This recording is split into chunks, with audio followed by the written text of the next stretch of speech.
अस्सलामुअलैकुम नाजरीन, मैं हूँ साद अहमद। आप देख रहे हैं वक्त के हालात।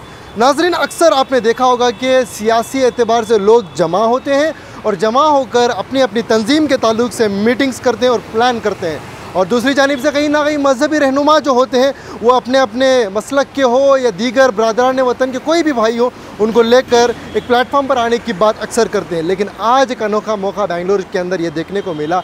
शहर बेंगलुरु के तमाम वो सोशल एक्टिविस्ट जो हर मसले में इंसाफ की गुहार लगाते हैं और रोडों पर उतरते हैं और इंसानियत के तहफ़्फ़ुज़ की बात करते हैं, और इसी के साथ ही साथ कभी कभार पुलिस की लाठियाँ खाते हैं, कभी कभार फायरिंग में गोलियाँ तक खाते हैं।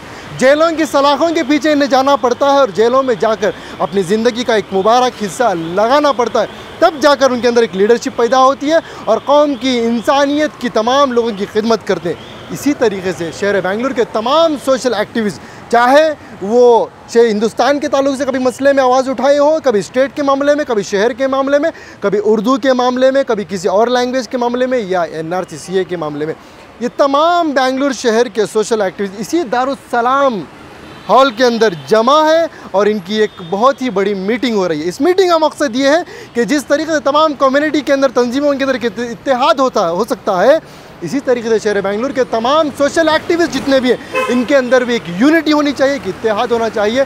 जब कभी भी कोई भी मसला हो, जब कहीं भी नाइंसाफ़ी की बात हमारे सामने आए, ये तमाम सोशल एक्टिविस्ट एक प्लेटफॉर्म पर आकर प्रोटेस्ट इस तरीके से करें कि कानून को मनाने की सलाहियत और ताकत और क़ुव्वत रखते हो। तो आइए नाजरीन, जो तमाम सोशल एक्टिविस्ट जिसमें मर्द, औरतें, महिलाएँ सब मौजूद हैं और सब यूथ हैं, इनकी एक मीटिंग चल रही है। किस मकसद से ये मीटिंग कर रहे हैं और इनका किस नताइज पर ये तमाम हज़रात इस मीटिंग के ज़रिए से पहुँच रहे हैं, इसके ताल्लुक से हम एक मरतबा आपको यहाँ की तमाम रिपोर्ट तफसीलात हमारे चैनल वक्त के हालात पर एक मरतबा आपको दिखाना चाहते हैं। मोहम्मद फैज़ बगदादी, मैं ये आम आदमी पार्टी का यूथ विंग प्रेसिडेंट हूँ। मैं स्टेट प्रेसिडेंट हूँ और प्रोग्राम के लिए आया हूँ। सैयद यासीन कर्नाटक रक्षण वेदी के ward president number 33। Sameer Nazan सूफी सिंगर 4 साल से कवालीगारों में बड़े भाई हम लाने में आपको इंशाल्लाह आगे चल रहा है। मेरा नाम सैयद अहमद है, मैं कांग्रेस पार्टी में हूँ, minorities coordinator KGLD ward number 30। Ghulam Punjabi charitable trust secretary. Mohammed Yasin, Ghulam Punjabi charitable trust national minority president Sarvagnanagar से एक माशाअल्लाह 1996 से मैं सोशल वर्क का काम कर रहा हूँ। पहले मैं यूथ कांग्रेस से था, उसके बाद आपको NSU में था। आज Bengaluru district north vice president सेवा दल में कांग्रेस की पार्टी में हूँ। मेरा नाम आखिल खान है, मैं खालिद भाई की पार्टी से हूँ। सैयद उमर ट्रस्ट से प्रेसिडेंट हूँ सर। मेरा नाम आबिद पाशा, मैं दलित सेना यूथ सेक्रेटरी बेंगलुरु से। मेरा नाम दौलत खान, मैं national president United India secular forum. Pasha, मैं दिल्ली सेना का मेंबर हूँ। दिल्ली सनातन लॉ स्टूडेंट है, अलमीन कॉलेज ऑफ लॉ। मेरा नाम ताज खान है, सोशल एक्टिविस्ट है और ये ह्यूमन ऑर्गेनाइजेशन में डायरेक्टर एक 2 साल से काम कर रहा हूँ। वॉइस ऑफ राइट्स का प्रेसिडेंट और बिलाल बाग जो 2020 में 115 दिन यहाँ पर प्रोटेस्ट किया उसका प्रेसिडेंट। मैं 2019 से 19 दिसंबर को NRC जो स्क्रैप करने के लिए मैं आवाज़ उठाई। उसके बाद जैसे इमरान भाई बोले कि बिलाल बाग एक शाहीन बाग को इंस्पायर होते हुए हमने इसको क्रिएट किया। मैं वहाँ की वुमेंस की प्रेसिडेंट हूँ। Mohammed Sarfaraz Ali, human rights empowerment council of India president. मेरा नाम Abu Sufiyan, human rights empowerment council of India और मजलिस इत्तेहाद मुस्लिमीन इंडिया मजलिस इत्तेहाद मुस्लिमीन का फाउंडर हूँ। अशफाक अहमद सिद्दीक है, बेंगलुरु अखबार चैनल का मैं चीफ एडिटर। मेरा नाम सद्दाम बेग, पेशे से मैं एडवोकेट हूँ। बहुत सारे इदारे में हो, सबका जिक्र नहीं कर सकता मैं, फिलहाल यहाँ एक कॉमन वन बनकर आकर हूँ। मेरा नाम कुदरतुल्लाह शरीफ है, मैं आम आदमी पार्टी से हूँ, शिवाजी नगर असम्बली प्रेसिडेंट हूँ। मेरा नाम समीर असद है, मैं हॉस्कोटे से हूँ, फिलहाल KRपुरम देवसंद्रा वार्ड से हूँ। मैं आम आदमी पार्टी से और ऐसे दीगर तंजीमों। मेरा नाम खालिद खान है, मैं 2012 से एक्टिविज्म फील्ड में जो है ना अलग अलग ऑर्गेनाइजेशंस के साथ मिलकर के मैं काम किया हूँ और मैं 2007 से सोशल वर्क काम कर रही हूँ। तो नाज़रीन, हमारे साथ खालिद साहब हैं जो आज इस प्रोग्राम को मुनक़िद करने वाले शख्सियत यही हैं। खालिद साहब, आप तमाम शहर बेंगलुरु के सोशल एक्टिविस्ट को जमा, सिर्फ मुसलमान ही क्यों? सर देखिए, मैंने सिर्फ मुसलमान ही को इनवाइट नहीं किया, इसमें अनिल राज एंटोनी भी था, सुरेश भी था, रमेश भी था। मैंने इन लोगों को भी मैसेज दिए थे, पर्सनली कॉल करके भी इनवाइट किया था, बट कुछ वजह से वो नहीं आ सके। उन्होंने मुझे ये कंफर्म किया है और प्रॉमिस भी किया है कि हमारी अगली बैठक में वो ज़रूर शामिल हैं। सर, हर जो तंजीम चलती है, हर एक जो यूनिटी के साथ जो काम चलता है उसकी एक लीडरशिप होती है। आप सब यहाँ पर कहीं ना कहीं हर एक के अंदर एक लीडरशिप है। तो आगे आने वाले दिनों में जिस तरीके से आप लोग काम करेंगे, इसमें लीडर ही नहीं रहेगा तो इन्हें लीड कौन करेगा, इन्हें रहबरी कौन दिखाएगा? सर, रहबरी दिखाने के लिए हमारे पास एडवोकेट विंग है और हमारे पास यहाँ पे बहुत बड़े बड़े सीनियर मोस्ट एक्टिविस्ट हैं।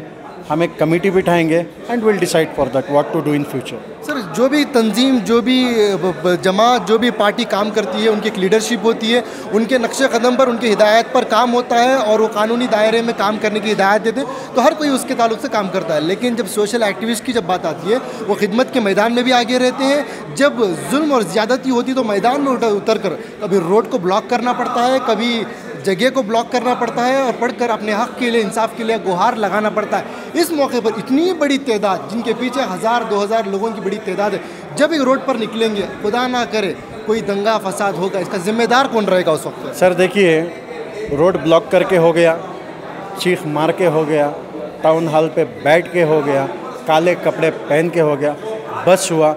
अब हम कानूनी दायरे में जिस तरीक़े से हमको करना चाहिए, हम उसी तरीक़े से कानून का फ़ायदा उठाते हुए हमारे हक़ के लिए हम लड़ेंगे।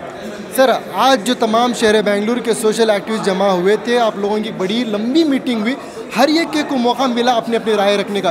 तमाम की मुत्तफ़िक़ा राय और तमाम की ये एक बात किस मुकाम पर पहुंची है और आगे आने वाले दिनों में आप अपने प्लेटफॉर्म से क्या काम करेंगे, हम आवाम को इसके बारे में बताएं। सर, ये देखिए, पहला अटेम्प्ट आज हम लोगों ने मीटिंग की है।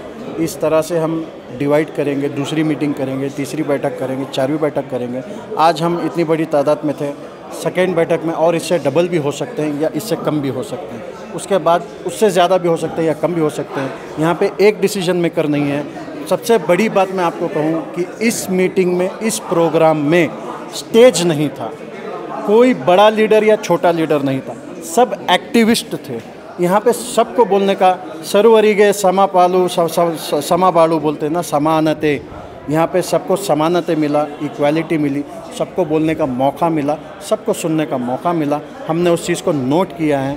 हम एक ग्रुप बनाएंगे, उसमें हम डिसाइड करेंगे आगे क्या करना है, किसको क्या जिम्मेदारी दी जाएगी, किससे क्या काम लिया जाएगा, किससे क्या काम करवाया जाएगा। सर, हमारा एक आखिरी सवाल आपसे ये है कि जो भी कार्यकर्ता, अक्सर जो सोशल एक्टिविस्ट जो होते हैं, वो किसी भी पॉलिटिकल पार्टी से ताल्लुक़ नहीं रखते, वो अपने इंडिविजुअली लीडरशिप में काम करते हैं और मैदान में वन मैन आर्मी की तरह आते हैं। लेकिन बहुत सारे ऐसे भी सोशल एक्टिविस्ट हैं जो कहीं ना कहीं पॉलिटिकल पार्टी से ताल्लुक़ रखते हैं। क्या आप उन लोगों को भी यहाँ पर दावत दिए थे आज? Sir, all are welcome. हमने उनसे यही कहा था कि आप अपने पॉलिटिकल एजेंडा और अपने ऑर्गेनाइजेशन एजेंडा और अपना पर्सनल इंटेंशन जो भी है इस मीटिंग से बाहर रख के आएँ। यहाँ पे आएँ तो माइंड फ्रेश करके आएँ। यहाँ जो बात चलेगी उसी मुद्दे पर बात करें, मशवरा दें, मशवरा लें और फिर जब आप बाहर जाएं तो अपना आप एजेंडा यूज़ करें। आपकी इस दावत पर पॉलिटिकल लीडर्स यहाँ पर आए थे आज? पॉलिटिकल पार्टी के लीडर्स आए थे, पॉलिटिकल लीडर्स नहीं। पॉलिटिकल पार्टी में जो लीडर्स हैं, जो एक्टिविस्ट रह चुके हैं और पॉलिटिकल पार्टी में रहने के बावजूद भी एक्टिविज़म को पसंद कर रहे हैं, मैंने उन लाइक माइंडेड लोगों को इनवाइट किया और माशाल्लाह जितनी हमको उम्मीद नहीं थी उससे बेहतरीन प्रोग्राम आज हुआ। किन पार्टी के लोग, लीडर्स यहाँ पर आए थे? जी, कांग्रेस पार्टी के लीडर्स आए थे, आम आदमी पार्टी के आए थे, JDS के आए थे और दलित सेना ऑर्गेनाइजेशन SDP से आए थे और इसी तरह के एक दो दलित ऑर्गेनाइजेशंस के आए थे और फिर हमारे कर्नाटक रक्षणा वेदिके से आए थे और टुगेदर फॉर ह्यूमैनिटी जैसे नाम के और बहुत सारे ट्रस्ट, समझिए आप 10-12 संगठन, 4-5 पॉलिटिकल पार्टी और 5-6 ट्रस्ट वाले मिलकर के आज आए थे। आने वाले दिनों में इंशाल्लाह तादाद बढ़ेगी। Thank you so much. हमने देखा कि यहाँ पर तमाम बेंगलुरु के एक्टिविस्ट जो प्रोटेस्ट में हर जगह पर रहते हैं, कभी लाठियाँ खाते हैं, कभी गोलियों का शिकार बनते हैं, कभी जेलों की सलाखों के पीछे जाते हैं, लेकिन इंसाफ के लिए गुहार लगाते हैं, लड़ते हैं। किस मकसद के ज़रिए से आप तमाम लोग यहाँ पर जुड़े हुए हैं? देखिए, पहले क्या था, हम लोग अलहदा काम कर रहे थे, एक दूसरे से हमारा तारुफ भी उतना खुलकर नहीं था। सोशल मीडिया की तरफ से जो है हम एक दूसरे को जानते थे, पर्सनली कभी किसी से बात भी नहीं की थी। हाँ, कभी किसी मर्तबा जो है किसी प्रोटेस्ट में मिल लें तो ऐसी मुलाकात थी। आज यहाँ पर जमा होना इसलिए है कि हम एक दूसरे को पहचानें। मैं अकेला हूँ, मैं 100 आदमी को ले आकर आ सकता हूँ, तो यहाँ पर 100 लोग आए हैं, तो हम 100 लोग ऐसे हैं कि हर एक आदमी 100 आदमी को लेकर आ सकता है। तो ये 100 आदमी 100 आदमी को लाएंगे, और मेरे अकेले के 100 आदमी आने से बेहतर ये 100 आदमियों के 100 आदमी आने से बेहतर है। तो इसलिए जो है हम ताकत बना रहे हैं कि हम जो है एक एक लकड़ी की तरह बढ़ गए हैं। हम चाहते हैं कि हम बंज बने ताकि हमें कोई तोड़े ना। कहीं कल का दिन ऐसा ना हो कि इतने बड़ी तादाद में लोग यूनिटी के नाम पर रोड पर निकलें, हज़ारों की तादाद हो जाए और कहीं ना कहीं कानून को हाथ में लेने का काम हो जाए। क्योंकि एहतजाज का सब जब मसला जब सामने आता है तो पुलिस की कभी लाठीचार्ज भी होती है, कभी परमिशन नहीं होता, उसके बावजूद भी जो प्रोटेस्ट करने वाले जो हजरात उसमें प्रोटेस्ट कर दें तो इसका कहीं मिसयूज़ नहीं हो सकता? नहीं, देखिए, सबसे पहले हमारे सामने संविधान होगा, ठीक है, और दूसरी चीज़ हमारे सामने इशू होगा। उस इश्यू को जो है हम अपनी संविधान के तरफ से जो है हमने जो इजाज़त मिली है हम उस इजाज़त के मुताबिक ही करेंगे। और तीसरा सबसे बड़ा और अहम सवाल, हमारे पास लीगल एडवाइज़र्स भी होंगे, लॉयर्स होंगे, और उनके मातहत जो है हम काम करेंगे। यहाँ अपना ज़ाती जो है हम अपने जहन से नहीं करेंगे, हमारे संविधान की इजाज़त और हमारे लीगल एडवाइज़र्स के मातहत में हम इंशाल्लाह काम करेंगे। अगर इसके दायरे में काम होगा तो ये सारी चीज़ें इंशाल्लाह नहीं होंगी। यहाँ पर देखा गया कि बहुत बड़ी तादाद में सोशल एक्टिविस्ट मौजूद हैं। किस किस शोबे से ये ताल्लुक़ रखते हैं, किस किस शोबे से ये महारत रखते हैं? क्या एजुकेटेड हैं या अनएजुकेटेड हैं? किस किस लाइन के लोग यहाँ पर मौजूद हैं? यहाँ दरअसल देखा जाए तो बहुत सारे लोग हैं। यहाँ पर लॉयर्स भी हैं, यहाँ पर बिजनेसमैन भी हैं, और यहाँ पर ऐसे लोग भी हैं कि जो भाई किसी पार्टी में जुड़े हुए हैं, कोई कांग्रेस से, कोई जेडीएस से, कोई आम आदमी से, कोई एमआईएम से है, ये सारे हैं। मसला होता क्या है, अगर किसी एमआईएम का आदमी एक प्रोटेस्ट कर रहा है और वो मुद्दा जेन्युइन है तो जेडीएस का आदमी वहाँ पर नहीं जाता। कांग्रेस का आदमी एक प्रोटेस्ट कर रहा है और मसला जेन्युइन है तो जो है आम आदमी का पार्टी वहाँ पर नहीं जाता। तो हम ये चाह रहे हैं कि भाई मसले पर हम गौर करें, हम पार्टियों पर गौर ना करें। हमारी ताकत टुट्टी यहाँ पर है जब हम किसी बैनर के अंदर आ जाते हैं तो वो बैनर के अंदर आकर जो है हम एक दूसरे के अंदर इख्तलाफ पैदा कर लेते हैं। यहाँ पर हम ये कोशिश कर रहे हैं कि जब हमारा पास मुद्दा जेन्युइन है तो सारे मिलकर एक मुद्दे पर आकर लड़ें बगैर किसी बैनर के। जज़ाकल्लाह खैर।